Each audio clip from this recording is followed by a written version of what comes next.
Hello, everyone, and welcome. Thank you so much for joining us today. My name is Hannah Jennings, and I'm a community organizer at Tech in Motion.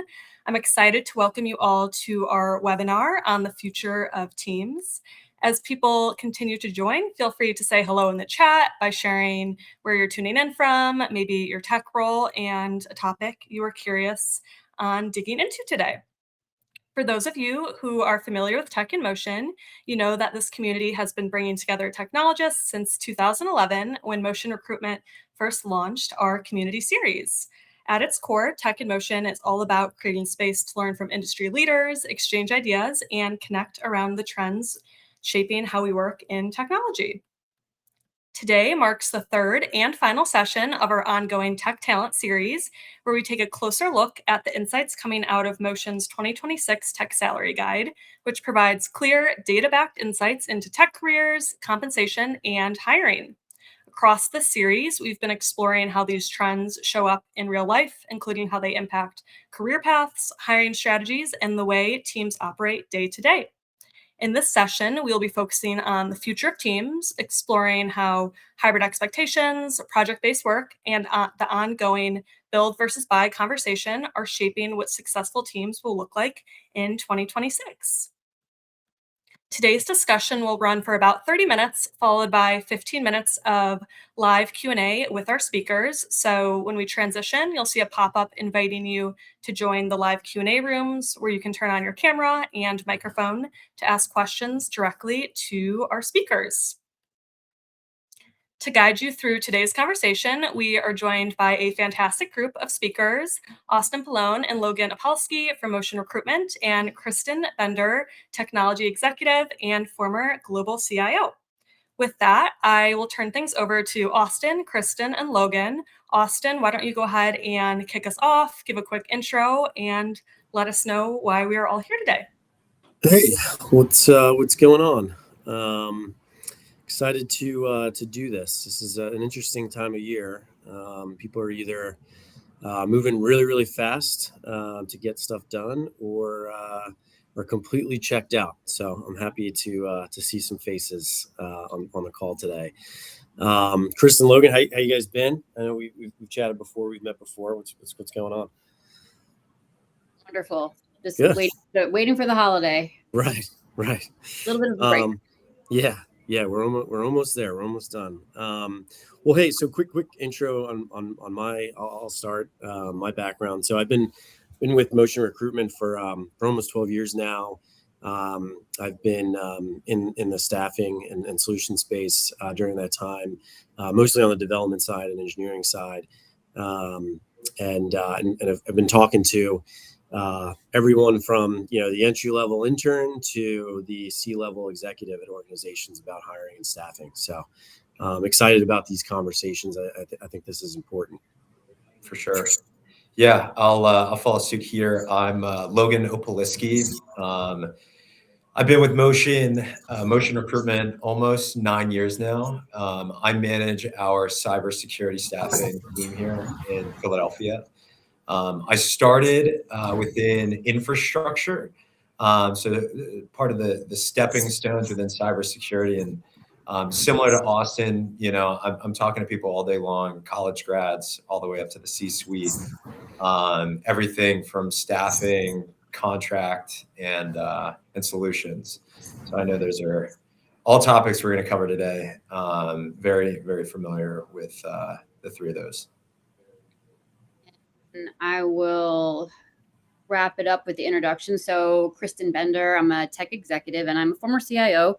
I've been in the chemical manufacturing space for the majority of my career, spending much time leading global tech transformations and building teams through periods of significant change. That's not something that's out of the ordinary for me. And I really enjoy working in these challenging environments where there's room for opportunity and growth. So.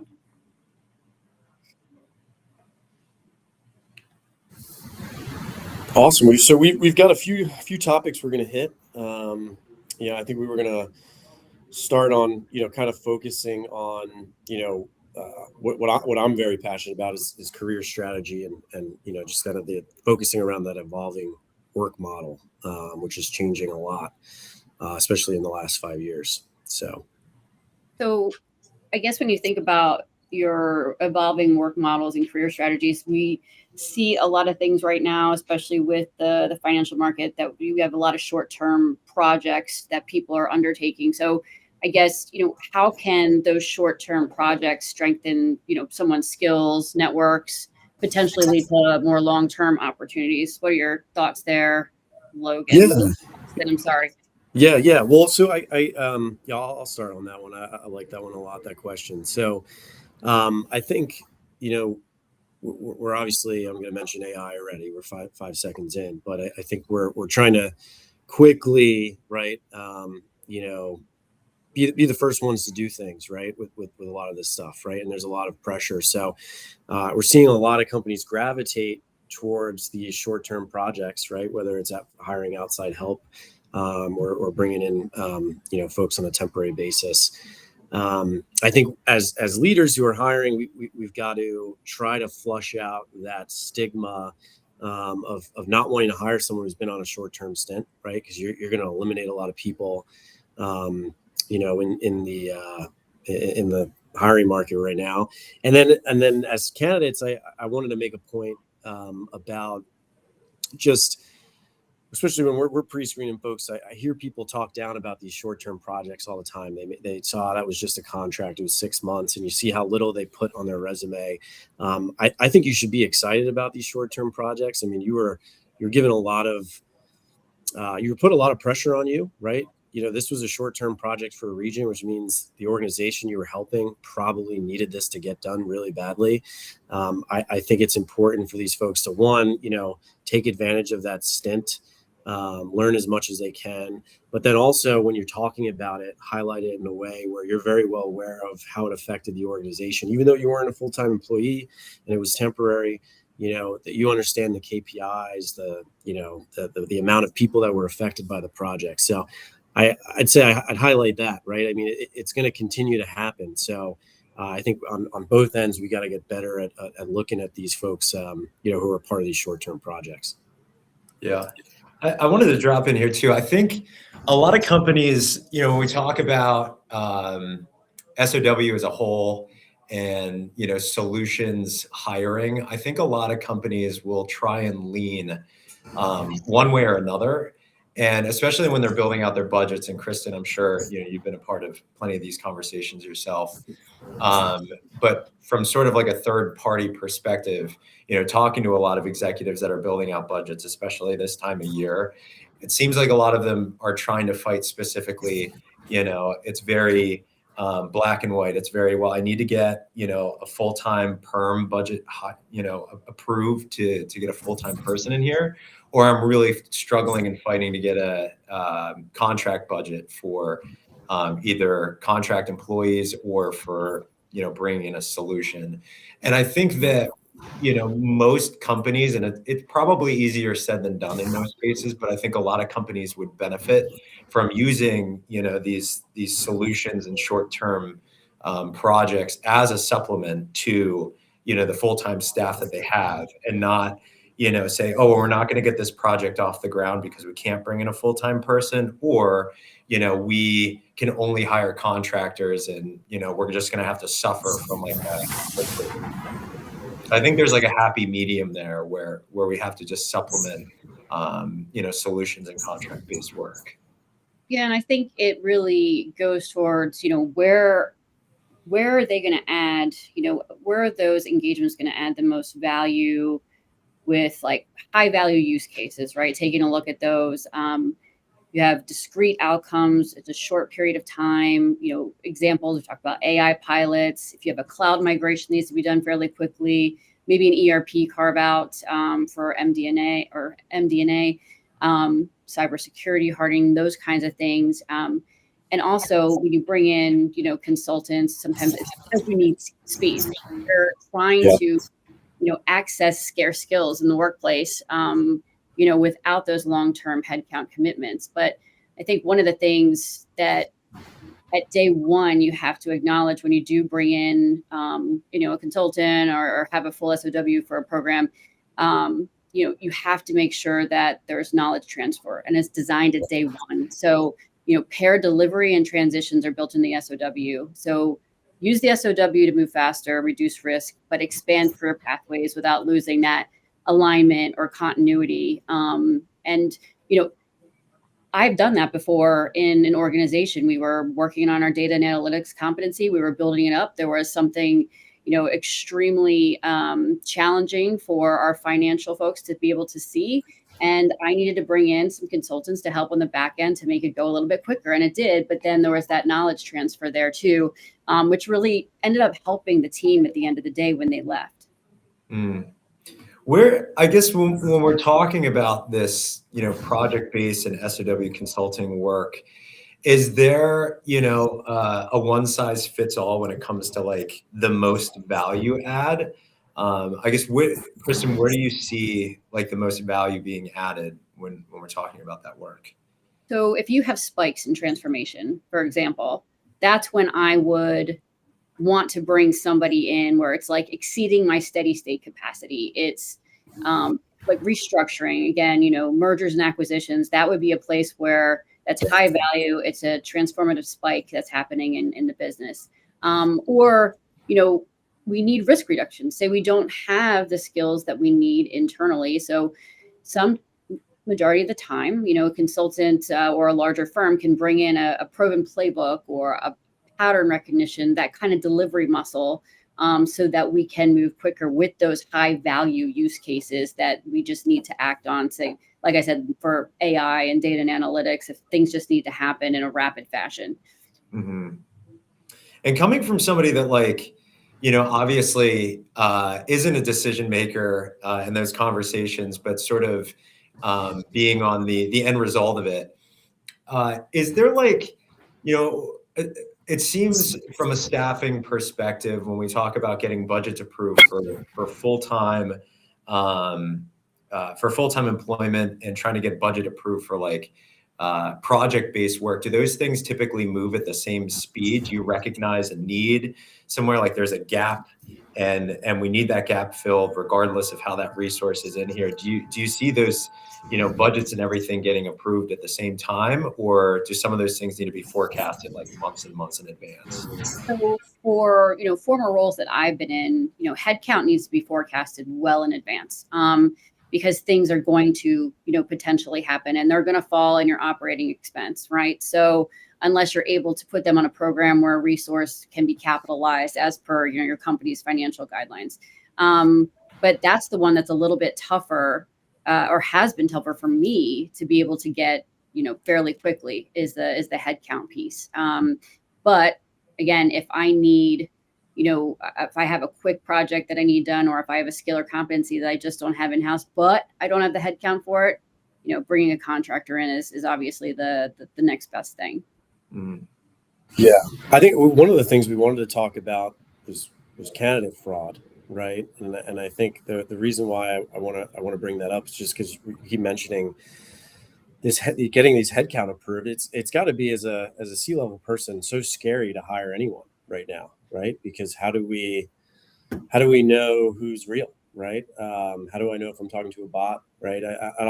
I'll share. I mean, my record so far, I talked to an engineer who had 7 laptops. Right. He admitted to me that he was working 7 positions. Right. So good for him. Right. But how do you identify that? Right. Not everyone's admitting that. Right. I mean, he told me. Right. But not many people are sharing that information. How is that affecting, the full, getting headcount approved right now? That hasn't actually affected I have not had that affect me yet. And I haven't been a part of kind of that candidate fraud. Hasn't hit me. I know, Logan, have you, seen a rise there, or it's affected decisions or hybrid expectations or verification of these employees? Is there anything there that you can? Yeah. I could be super long-winded about this. I did a LinkedIn podcast. It must have been 2 or 3 years ago at this point, specifically about this topic. And what's interesting is 2 or 3 years ago, I think the definition of candidate fraud was different than what it is today. 2 or 3 years ago, when we were looking at candidate fraud and how it was affecting not only cybersecurity, but I would say especially a lot of the quickly advancing tech sectors in AI or data, cybersecurity. It was more so consulting firms that were hiring a bunch of, whether they were illegitimate employees or they were spamming out resumes of folks that quite frankly didn't exist. That was more the definition of candidate fraud. Nowadays, with the rise in AI, we are seeing more crafty AI resumes with candidates that frankly don't have the experience, but ChatGPT certainly seems to think they do have that experience. It boils down to everything from interviews that are just a waste of time because the candidate doesn't meet the open positions needs, all the way down to actually hiring an employee that doesn't fit the job, which certainly isn't beneficial for anybody. So kind of to round it out, especially when we're talking about RTO, return to office decisions, I think it's sort of unavoidable in this specific market. I think businesses are just trying to make the right and safest business decision for themselves, and it's certainly not agreeable with all the candidates on the market. But from their perspectives, there's only one way to sort of cover themselves with the AI-driven fraudulence, and the simplest solution, as it stands right now, is an RTO. I'm sure there's going to be technical tools and solutions that help fix the problem, but as it stands right now, that seems to be the simplest solution. Yeah, I can't imagine someone who's in a hiring seat and you can't even tap your own network, right? You're just trusting that these people are what they say they are.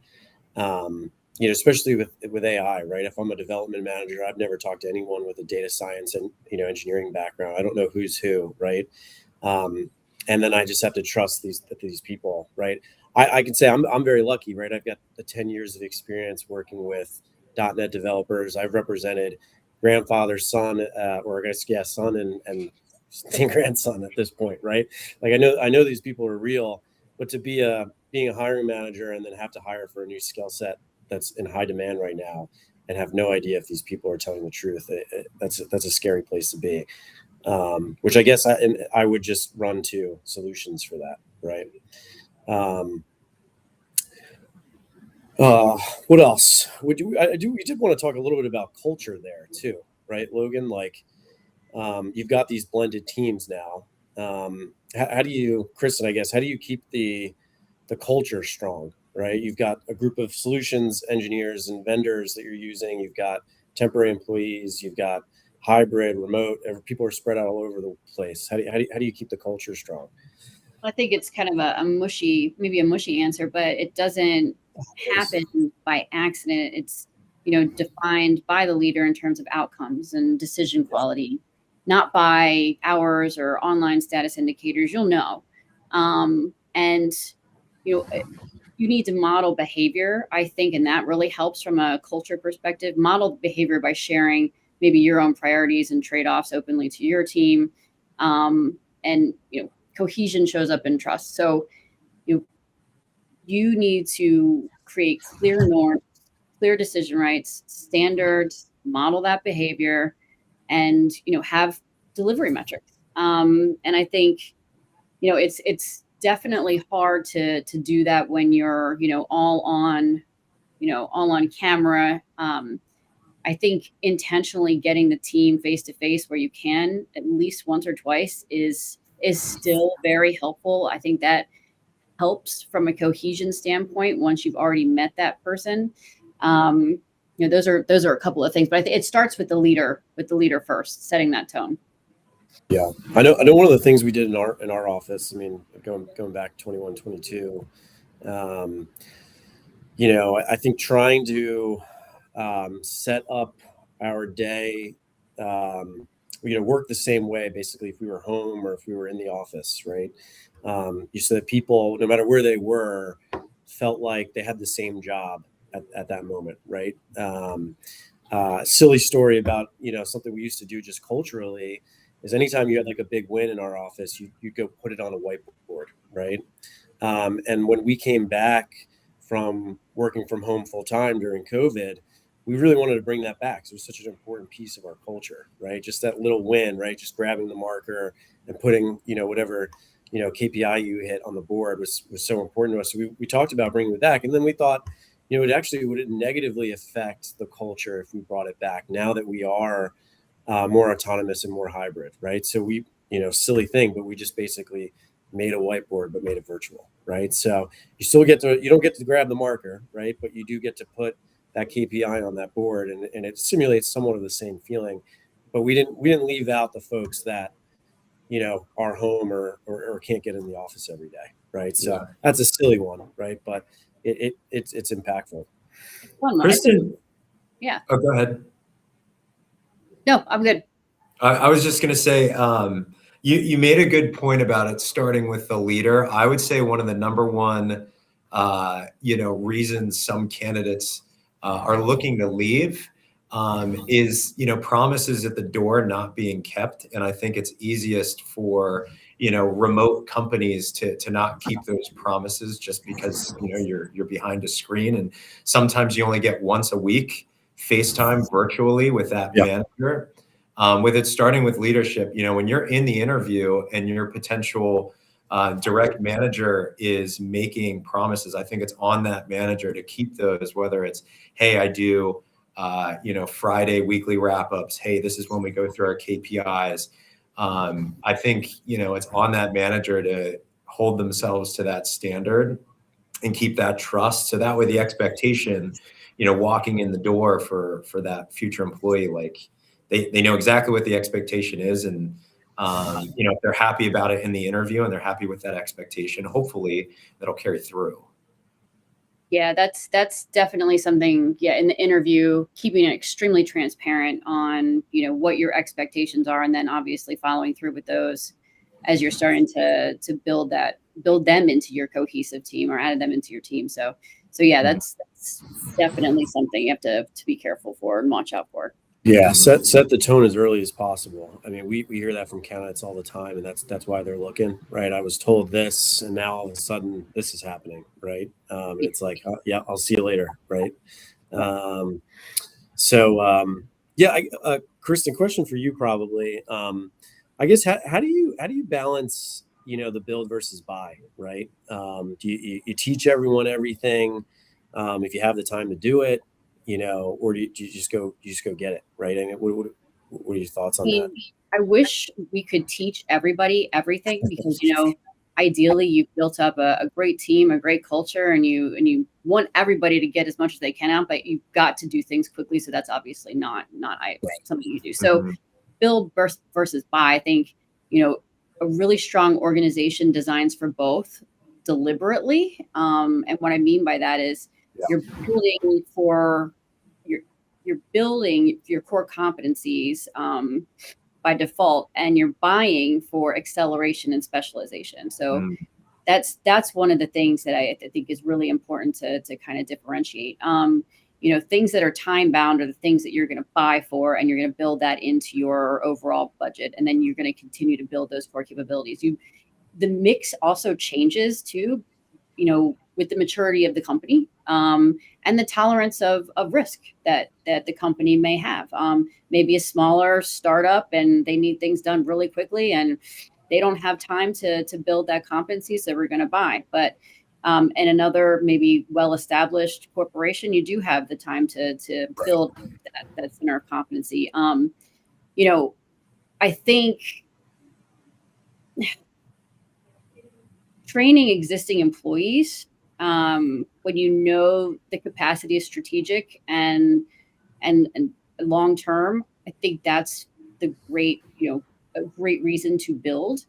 And I also really believe in institutional knowledge in business context, because in the IT world, yes, of course, you can get in, get out, program some things, distribute a solution, whatever. But if you don't have the business context as an IT leader, and I'm really, really big on that, no matter who you are in the organization, that's something that's learned over time. So that's something that you're building with your teams. And budgets really influence the decision. If you've got like high tech debt, for example, you might need external help to get you through that. If you have tight timelines and high risk, that often favors buying that expertise, unfortunately. Yeah, we see that a lot in development. I mean, you've got a team of 5 or 6 folks who have been working on something legacy for almost a decade, right? To get all 5 of those folks up and running on the new stuff, as quickly as you want, that's a big ask, right? Yeah, exactly. Well, what do you think? I guess going a little bit further into that, what could potentially prevent an organization from leveraging returning talent like that? You're talking about boomerang. You're talking about the boomerang hire. Yeah, boomerang concept. Yeah, more. I love boomerang hiring, right? I tell my managers I work with all the time, right? Boomerang hiring is essentially someone left your organization, right? They went and they worked somewhere for a year or 2 or even more than that in some cases, and now you're bringing them back in, right? I've heard tons of success stories with this. I think the opportunity to have someone basically go learn from another org and then change their skill set changes.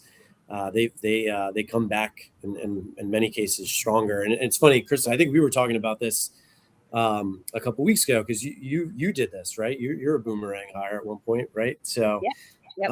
But I think you mentioned, in some cases, like, you kind of have to still try to reinvent yourself when you come back, right? Because you don't want to pigeonhole yourself to an org as like, oh, this is who I was when I was, at this level, right? And depending on how long you're gone, I mean, you could be a totally different asset to an organization, but still have that foundation that you left with. Mm-hmm. Yeah, it could be a good or a bad thing. You just kind of have to feel it out, or and again, in my instance, it was, I started right out of college at the company, and then left for quite some time, coming back with a lot more experience. But the people who had stayed there and had known me forever were just like, oh, she's still this, right out of college. And I'm going, I haven't, I've got a little bit more under my belt. So, it's a little bit of that. Yeah, definitely. Well, the thing I would do as a hiring leader, and I tell folks this all the time in engineering, like, make sure your people are staying in touch with someone who leaves, right? We shouldn't cast this person off, right? Excommunicate them from the org, right? This is the stuff that happens, right? Especially in IT, right? Let this person go learn, and if we can, keep a good relationship and have them come back, great. I know there's some orgs out there that, will say we'll never hire you again. I mean, it's just bad stuff out there, but I mean, you don't. Why make hiring harder? Right. I guess,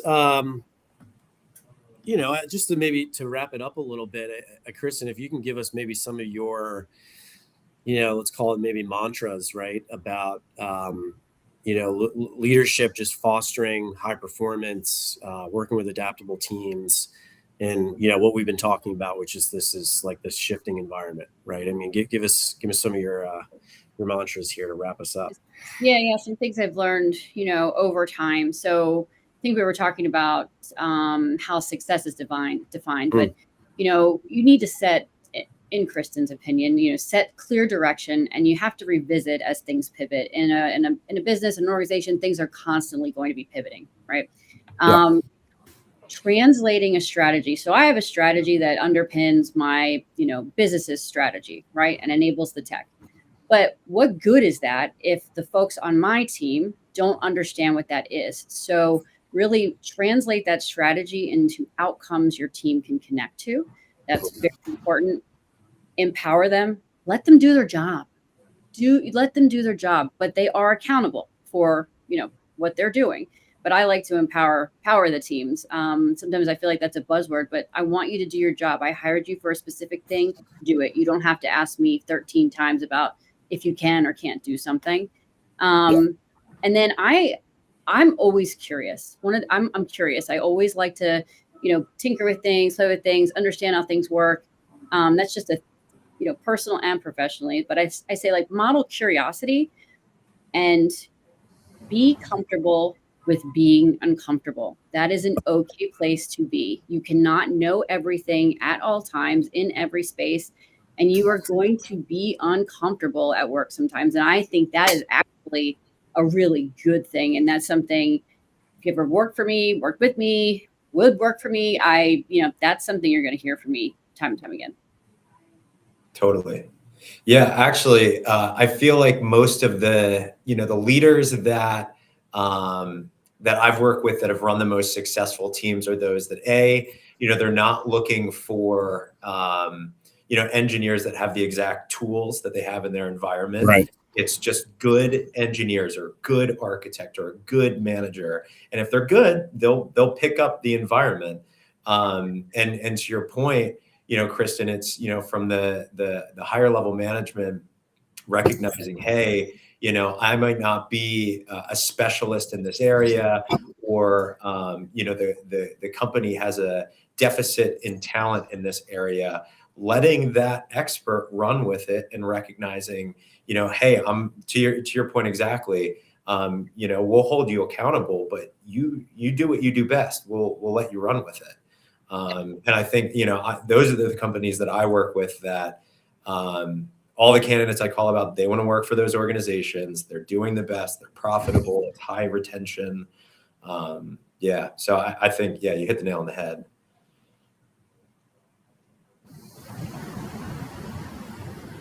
Okay. I think we did it, right? We're at 30 minutes here, and I think Hannah jumped back on.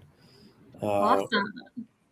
Yes, fantastic discussion. Thank you all for sharing such great insights. We really appreciate everyone in the audience here with us today. As mentioned, today wraps up our Tech Talent series.